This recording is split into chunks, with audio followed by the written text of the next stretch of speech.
دیکھتے ہیں کتنی دیر میں واپس پانی آتا ہے. کئی اس کا میں نے ذکر میرے اپنے ETV اردو کے بیانوں میں تفصیل سے میں نے کیا ہے. تو کتنے کلومیٹر ہے کیا ہے سب کا میں نے ذکر کیا. اور اس کے بعد کہتے ہیں صرف 3 منٹ کے اندر 24 گھنٹے میں جو پانی نکالا گیا 3 منٹ کے اندر واپس آ گیا. اس لیے ہمارے استاذ کہتے تھے اگر کوئی زندہ ایمان کے نشانیاں دیکھنا چاہتا ہے ایک مرتبہ زمزم کو دیکھ لے, ایک مرتبہ مقام ابراہیم کو دیکھ لے. قرآن میں کہا گیا فیہ آیات بینات مقام ابراہیم, وہاں پر کھلی کھلی نشانیاں ہیں. زندہ اگر کوئی آدمی یہ دیکھنے کے بعد بھی کلمہ نہیں پڑھا تو پتہ نہیں پھر کون سے نشانیاں دیکھ کر کلمہ پڑھے گا, کیونکہ اطراف میں کہیں پر بھی وادیاں نہیں ہے, پانی ہے ہی نہیں اطراف میں, سورے سوکھے سوکھے پانی کو ترستے لوگ. اور یہ جو آ رہا ہے پانی کیسے آ رہا ہے معلوم, یہ ہوٹ سے ایسا آپ کا ایسا جو چوستے آپ ایسا آ رہا ہے پانی, ایسا ہے تو یہ خطرہ آ رہا ہے. اتنی آہستہ آنے والا اچانک 3 منٹ میں کیسا پر ہو رہا ہے, جبکہ نکالا جا رہا ہے تو ایسا پائپوں سے نکالا جا رہا ہے. آنے کا سٹائل یہ ہے لیکن 3 منٹ کے اندر کیسا آ رہا ہے, اس کا مطلب کچھ برکتیں ہو رہی ہے جو فاس ہو رہا ہے. اور اطراف میں ایسا کچھ نہیں ہے کہ کوئی بہت بڑا جو ہے وہاں پر جیسے دجلہ فرات بہ رہا ہو یا جیحان یا سیحان بہ رہا, ایسا کچھ نہیں ہے. لیکن اللہ کے نبی صلی اللہ علیہ وسلم نے کہا ایک تو ملا ہے حجر اسود کے نیچے اور ایک نہر ہے, صفا اور مروہ کے نیچے ایک نہر ہے. تو لوگ منکرین حدیث کیا کرے, یہ حدیث ایک زمزم ملا ٹھیک ہے, یہ حدیث کے اندر بہت زیادہ ہی بتا دی. تو منکرین اس کا مذاق اڑاتے تھے. تو کنگ عبدالعزیز کا جو بادشاہ ہے تو ایک مرتبہ ملک فیصل یا ملک فہد رحمت اللہ علیہ نے ٹھان لیا یہ حدیث کو ریسرچ کر کے رہیں گے. کہا کہ کھودو, کھودتے گئے کھودتے گئے کھودتے گئے, اندر سے نہر ایک باریک نہر نکلی. وہ نہر سے پھر زمزم کا کوئی تعلق نہیں, وہ ایک الگ ہی جا رہی. پھر صفا مروہ کے درمیان کھودے کھودے کھودے وہاں سے ایک نہر نکلی, اس نہر کا اس نہر سے کوئی تعلق ہی نہیں ہے. پھر ایمان کے زندہ نشانیاں دیکھنا ہے تو ابراہیم علیہ السلام کی زندگی میں غور کرے تو کیوں, اس لیے کہ جتنی آزمائشیں بڑھتی اتنی نعمتیں بڑھ جاتی ہیں. اگر آپ کی زندگی میں دینی کام کرنے کے سے کافی آزمائشیں آ رہی ہیں, یقین مانیے مرنے سے پہلے اتنی نعمتیں بھی چک لیں گے انشاءاللہ. گھبرانے کی ضرورت نہیں, بس ڈٹ کے رہنا. بس اس راہ میں ہم کو ڈٹنا ہی اس کا بہت بڑا آپ کی طرف سے ایک بہت بڑا عمل ہو گیا. دین کی راہ میں ڈٹنا بھی ایک بہت بڑا عمل ہو گیا. کتنا, اتنا عمل کرو اتنا عمل کرو کہ صبر کے لیول پر پہنچ جاؤ. تو صبر سب سے بڑا عمل ہے. لوگ بعض لوگ سے صبر سب, ایمان اتنا بڑھاؤ کہ یقین کے لیول پر پہنچ جاؤ. عمل اتنا کرو کہ صبر کے لیول پر پہنچ جائے. ابن قیم رحمۃ اللہ علیہ کرے جس کے اندر یہ 2 صفتیں آ جائیں گی اللہ تعالیٰ اس کو اس زمانے کا لیڈر بنا دیں گے. اگر کسی کو لیڈر بننے کی خواہش ہے, بہت پاورفل لیڈر, لوگوں کے درمیان میسمرائزنگ کوئی کیریکٹر ادا کر کے جانا چاہ رہا ہے, تو 2 چیزیں اپنے اندر پہ, ایسا یقین اللہ ایمان جو یقین کے لیول کا ہو, اور ایسا عمل جو صبر کے, صبر مطلب نیکیوں پہ ڈٹ جانا, نیکیوں کو چھوڑنا نہیں, برائیوں کے خلاف ڈٹ جانا, برائیوں کے خلاف نہیں جانا. صبر ہی ہوگا. صبر کرے تو برائی کے قریب نہیں جائے گا, صبر کرے گا تو نیک عمل کرے گا, صبر کرے گا تو مصیبت پہ ڈٹ کرے گا. اس کو کہتے ہیں 3 قسم کا صبر اپنا لے. تو ابراہیم علیہ السلام کی زندگی, اسماعیل علیہ السلام کا جب پانی نکلا تو یمن کے قبیلے والے گزر رہے تھے, جا کے پانی ہے رہ جانا کیا, تو حاجر علیہ السلام نے کہا رہ جاؤ. یہ لوگ عربی زبان لے کر آئے, ابھی تک عبرانی زبان چل رہی تھی. اسماعیل ابراہیم علیہ السلام عربی زبان نہیں, عبرانی زبان بات کرنے والے.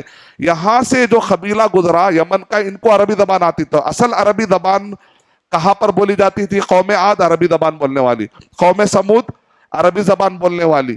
یہ جو کعبہ ہے, میں نے کہا نا کعبے کو دال کیسا بنا, سمود صالح یمن, یمن عربی پٹی تھی, عاد عربی بولنے والے, سمود عربی بولنے والے. یہاں سیریا میں عبرانی زبان تھی.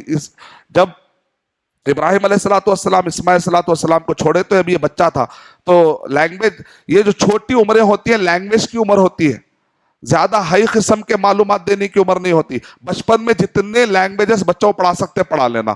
یہاں سے یمن والے جو گزرے تو ان کو عربی سکھائے. عرب کی پٹی پر سب سے پہلے عربی میں بات کرنے والے اسماعیل علیہ السلام یہاں ہیں. اسماعیل علیہ السلام نے عربی سیکھی. اس کو کہتے ہیں عرب کی 3 قسمیں, ایک عرب عاربہ اصلی عرب یمن, عرب بعیدہ وہ عرب جو تباہ ہو گئے عاد اور سمود, عرب مستعربہ وہ جو بعد میں جنہوں نے عربی کو اڈاپٹ کیا وہ تھے اسماعیل علیہ السلام.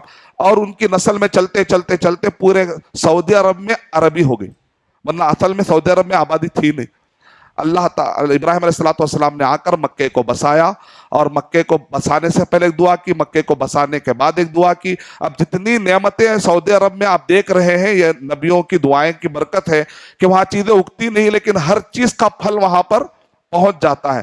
تو یہ اسماعیل علیہ السلام کی زندگی، اسحاق علیہ السلام کی زندگی سے ہمیں کچھ سبق مل رہے ہیں۔ تو انشاءاللہ تفصیلی طور پہ میں بتاؤں گا۔ پھر یوسف علیہ السلام کے زمانے کے بعد پھر موسیٰ علیہ السلام، پھر موسیٰ علیہ السلام کے یوشع بن نون، پھر اس کے بعد داؤد علیہ السلام، سلیمان علیہ السلام، فرعون کے ساتھ کیسا مقابلہ کہ موسیٰ علیہ السلام، یہ سب تفصیلات انشاءاللہ آئیں گی۔ یہ ابھی تک تھا۔ میں اللہ تعالیٰ سے دعا کرتا ہوں کہ اللہ تعالیٰ ہم سب کو نبیوں کی زندگیوں سے اپنے زندگیوں کو بدلنے کی توفیق عطا فرمائے۔ آمین۔ وآخر دعوانا الحمدللہ رب العالمین۔ السلام علیکم ورحمۃ اللہ۔